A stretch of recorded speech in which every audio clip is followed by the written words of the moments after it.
गर्भधारण के लिए जितना ज़रूरी एक अच्छी डाइट है, उतना ही ज़रूरी है कुछ एंशिएंट आयुर्वेदिक रेमेडीज़। आज मैं ऑयल से आपको कुछ रेमेडीज़ बताने वाली हूँ। बहुत इजी है। इनमें से ज़्यादातर रेमेडीज़ फीमेल के लिए हैं, लेकिन एक रेमेडी पुरुषों के लिए भी है और इससे कंसीव करने में बहुत जल्दी आपके जो ऑब्स्टिकल्स हैं, जो बॉडी के अंदर डिसऑर्डर हैं, ख़त्म होते हैं। Hello and welcome again friends. शरीर में हमारे रोग तब आते हैं जब शरीर में वात पित्त कफ में असंतुलन होता है। अगर हम इनफर्टिलिटी प्रॉब्लम्स की बात करते हैं तो ये प्रमुखतया वात जनित होती हैं, जैसे कि पीरियड प्रॉब्लम होना, पीरियड में बहुत दर्द होना, पीरियड इरेगुलर होना, हैवी होना या बहुत डिले होकर आना, पीसीओडी होना, एंडोमेट्रियोसिस होना, फाइब्रॉइड्स होना, अनएक्सप्लेन्ड इनफर्टिलिटी होना। इन सभी कंडीशंस में हमें अपने शरीर में वात दोषों को सम रखने के उपाय करने होते हैं और इसमें आज ऑयल की थेरेपी आपके लिए बहुत उपयोगी है। इजी इतनी है कि आप आसानी से इसे फॉलो कर सकती हैं। ये रेमेडीज कंसीव करने के लिए सभी महिलाएं हर मंथली साइकिल में जरूर ट्राई करें। पीसीओडी एंडोमेट्रियोसिस के पेशेंट्स जरूर ट्राई करें, उनको इससे बहुत ज्यादा रिलीफ मिलेगा क्योंकि इनके इफेक्ट प्रूवन है, तो आपको इसे जरूर फॉलो करना चाहिए। रेमेडी नंबर 1, अपने मासिक चक्र के शुरू के 20 दिन, अगर हम मानते हैं कि एक मंथली साइकिल 30 दिन का होता है तो पीरियड के पहले दिन से लगाकर 20 दिन तक वैसा मान सकते हैं हम। अब पीरियड के दूसरे तीसरे दिन से भी फॉलो कर सकते हैं। आप अपने नाभि में ऑयलिंग जरूर करें। इससे क्या होगा, नेवल ऑयलिंग के आयुर्वेदा में बहुत गजब इफेक्ट बताए हैं बॉडी के लिए, आपकी सेहत के लिए। यहाँ से हमारे बॉडी में 72,000 नाड़ियाँ क्रॉस होती हैं, अतः उन सभी को नरिश करने के लिए, वात दोषों को रिड्यूस करने के लिए हमें नाभि में तेल डालना चाहिए। कोई कहता है हम घी डालते हैं, कोई कहता है हम सरसों तेल डालते हैं, कोई कहता है हम नारियल तेल डालते हैं, कोई ऑलिव ऑयल, लेकिन कैस्टर ऑयल इनफर्टिलिटी प्रॉब्लम्स में सबसे कारगर है। कैस्टर ऑयल, आप कैस्टर ऑयल डाल सकते हैं, ऑलिव ऑयल डाल सकते हैं, मस्टर्ड ऑयल भी डाल सकते हैं।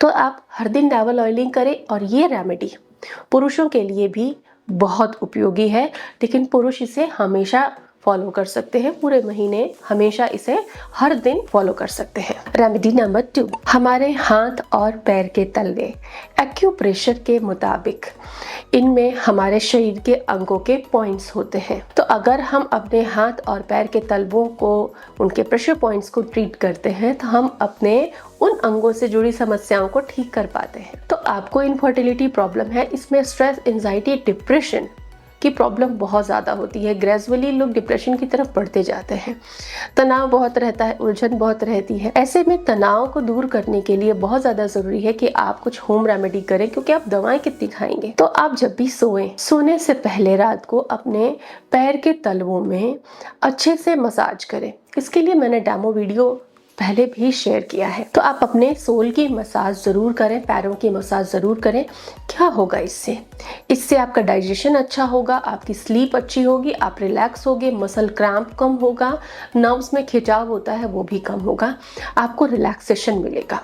रिलैक्सेशन के बहुत सुंदर सुंदर कोर्सेज किए जाते हैं इनफर्टिलिटी ट्रीटमेंट में, वो आपको फ्री में घर पे मिल सकता है अगर आप सोल मसाज अपने घर पे करते हैं। Remedy number 3, castor oil pack. Castor oil pack के लिए कहा जाता है कि वात दोषों को दूर करने के लिए, महिलाओं की जो समस्याएं हैं उनको दूर करने के लिए बहुत पावरफुल है और इसके नतीजे हमें भी बहुत बेहतरीन मिले हैं। हमारे व्यूअर्स की फीडबैक भी बहुत शानदार मिले हैं। 11 साल 13 साल पुरानी फेलोपियन ट्यूब ब्लॉकेजेस दूर हुई हैं।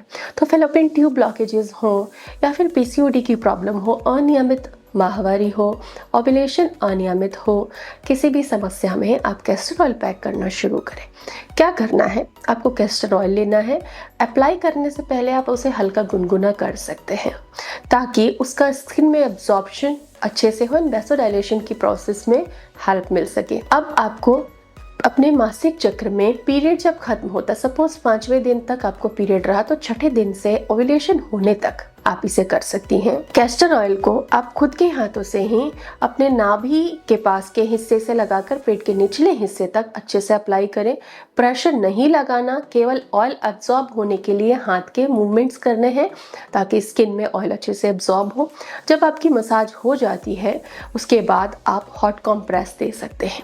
हॉट कॉम्प्रेस देने से कैस्टर ऑयल स्किन में अच्छे से एब्जॉर्ब होता है और उसके थेरेप्यूटिक इफेक्ट आपको मिलते हैं। इस थेरेपी को और कैस्टर ऑयल पैक को करने के लिए कोशिश करें कि जब आपका पेट खाली हो तब आप इसे करें। इसे आप खुद भी कर सकती हैं और किसी की सहायता से भी कर सकती हैं। कैस्टर ऑयल पैक करने पर कई बार हल्की स्पॉटिंग या वाइट डिस्चार्ज आना स्वाभाविक है। आप इसे नियमित रख सकती हैं, लेकिन ध्यान रखें कैस्टर ऑयल पैक में किसी भी प्रकार का दबाव, प्रेशर और ताकत का प्रयोग नहीं किया जाता। रेमेडी नंबर 4, तिल का तेल शरीर के कई दोषों को दूर करने के लिए, हड्डियों को मजबूती देने के लिए और कंसीव करने में आ रही समस्याओं को दूर करने के लिए उपयोगी है। तो आपको अपने पेट से निचले हिस्से में, जो आपकी नाभि है उससे निचले हिस्से में पैरों के एंड तक मसाज करनी होती है तिल के तेल की। पुरुष भी इसे कर सकते हैं और महिलाएं भी इसे कर सकती हैं। तो हफ्ते में कम से कम 1 या 2 बार आप चाहें तो एवरी सैटरडे या वीकेंड पर इसे कर सकती हैं। आपको प्योर तिल का तेल लेना है और अपने शरीर के निचले आधे हिस्से में मसाज करनी है। थाइस, लेग्स, पैर के तलवे, पीठ, कमर का निचला हिस्सा इत्यादि। इसमें जब आप मसाज करेंगे तो ब्लड सर्कुलेशन इम्प्रूव होगा और आपको काफ़ी राहत मिलेगी इंस्टेंटली। और इसके जो थेरेप्यूटिक इफ़ेक्ट्स होते हैं तिल के तेल के, जो औषधीय गुण है, उसका लाभ आपके शरीर को मिलेगा।